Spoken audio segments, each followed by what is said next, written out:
Hello दोस्तों, YouTube के इस चैनल पर आपका स्वागत है। और मैं अभी आपके सामने लेकर आया हूँ भारतीय रिजर्व बैंक की मुद्रा की पूर्ति के वैकल्पिक माप। जिसने मेरे चैनल को सब्सक्राइब नहीं किया है वो मेरे चैनल को सब्सक्राइब करे और इस वीडियो को अंत तक देखे। अब देखिए, यहाँ भारतीय रिजर्व बैंक के द्वारा जो मुद्रा की पूर्ति के वैकल्पिक माप है, काफी बार बोर्ड की क्लासों में इस प्रकार के क्वेश्चन पूछे गए हैं कि M1, M2, M3, M4 और ज्यादातर M1 और M2 के बारे में पूछा जाता है। काफी बार ये लगभग 99% जो देखा जाए M2 और M3 के बारे में पूछा जाता है। M4 और M1 के बारे में बहुत ही कम बोर्ड एग्जाम में पूछा गया है। तो आज मैं वही टॉपिक आपके सामने लेकर आया हूँ, मुद्रा की पूर्ति के वैकल्पिक माप जो कि भारतीय रिजर्व बैंक की अर्थव्यवस्था के अंतर्गत इस मापों के बारे में पूछा भी जाता है। देखिए, मुद्रा की पूर्ति के वैकल्पिक माप देखा जाए तो चार प्रकार के होते हैं। चार प्रकार में first M1, second M2, third M3 और M4।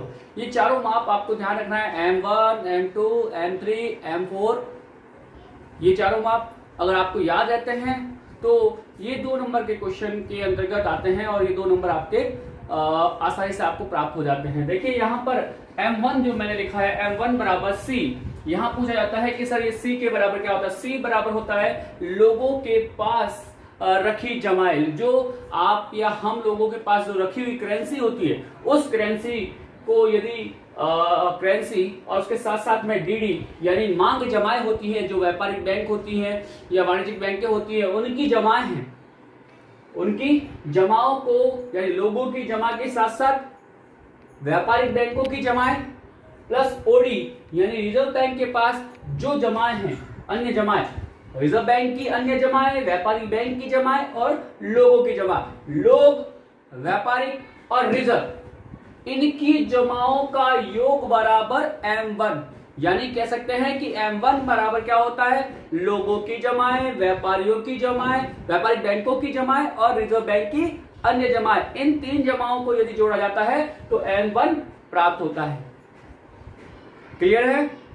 लोग, व्यापारिक बैंक और रिजर्व बैंक की अन्य जमाएं बराबर M1।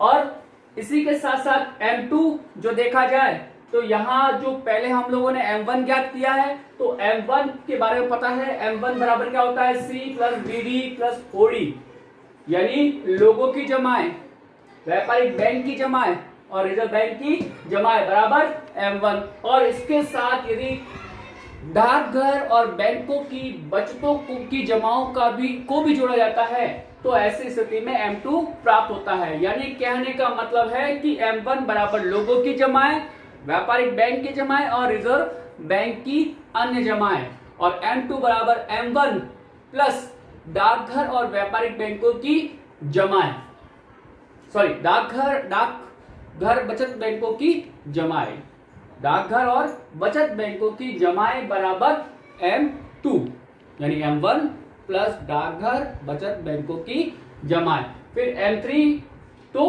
M2 के बारे में आपने पता किया ही है कि M1 बराबर डाक बचत बैंकों की जमाएं। उसके साथ साथ में किसको ऐड किया जाएगा, M2 प्लस व्यापारिक बैंकों की निवल जमा, शुद्ध जमा जिसको हम लोग कहते हैं, उन जमाओं को M2 के साथ यदि जोड़ा जाता है तो M3 मिलेगा। ठीक है? उसके बाद M4 के अंतर्गत क्या होगा कि M3 प्लस डाक बचत संस्थाओं की कुल जमाएं, डाक बचत संस्थाएं जो होती हैं उनकी कुल जमाओं को M3 में जोड़ा जाए तो ऐसी स्थिति में आपको क्या प्राप्त होगी, M4। यहां देखिए, अब सीधा आपको दिखाएं, फर्स्ट वाला आपको पूरा याद करना होगा। यानी इसमें लोग आ जाएंगे, यहां क्या आ जाएगी, व्यापारिक बैंक आ जाएगी और यहाँ रिजर्व बैंक की अन्य जमा आ जाएगी। इन तीनों को यदि जोड़ दे तो M1 आ जाएगा। और उसके बाद इसके साथ किसको जोड़ दें, डाक बचत बैंकों की बचतों को, तो ये क्या हो जाएगा, M2।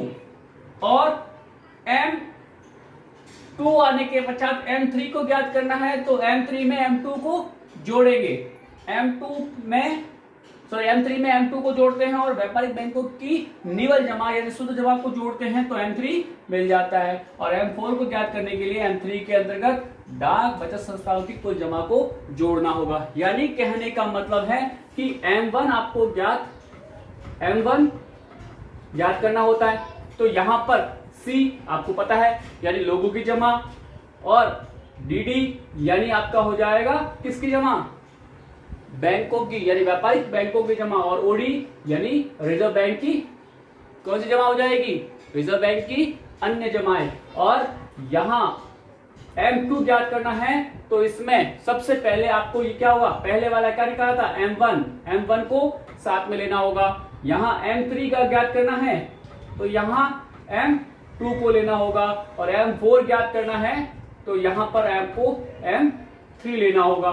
यानी जो ज्ञात कर रहे हैं उससे पूर्व का जो मुद्रा का माप है उसको लेना होगा, और उसके साथ में क्या जोड़ना होगा, यानी इसके साथ में क्या जोड़ना है आपको, डाक घर बचत, ठीक है। और इसमें क्या जोड़ना होगा, नेक्स्ट वाले में व्यापारिक निवल जमा, ठीक है। और इसके साथ में आपको क्या जोड़ना होगा, M4 ज्ञात करने के अंदर डाक संस्था या डाक बचत संस्थाओं की जमा। इस प्रकार आप इन चीजों को ज्ञात कर सकते हैं। यानी M1 ज्ञात करते हैं तो पहले लोगों की जमा, व्यापारिक जमा और रिजर्व बैंक की कुल जमा, और M2 को ज्ञात करना है तो M1 जो पहले ज्ञात किया है।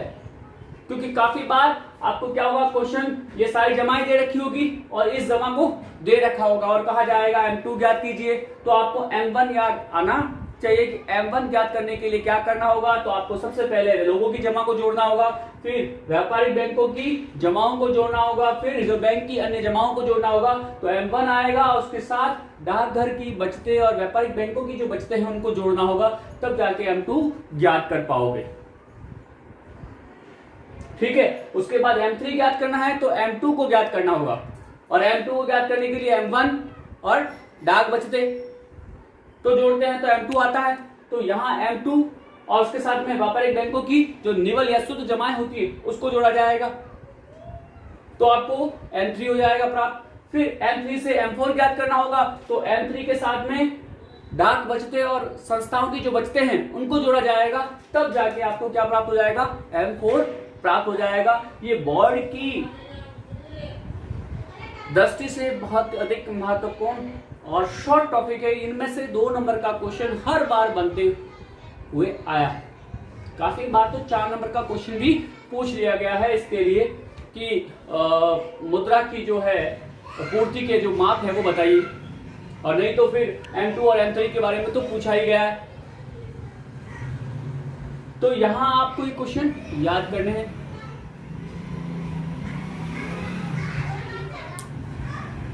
आपको मेरा वीडियो पसंद आया होगा, अतः मेरे वीडियो को लाइक और शेयर करना ना भूलें, और इस वीडियो से संबंधित अगर आपको कोई समस्या है तो कमेंट बॉक्स में कमेंट अवश्य करें।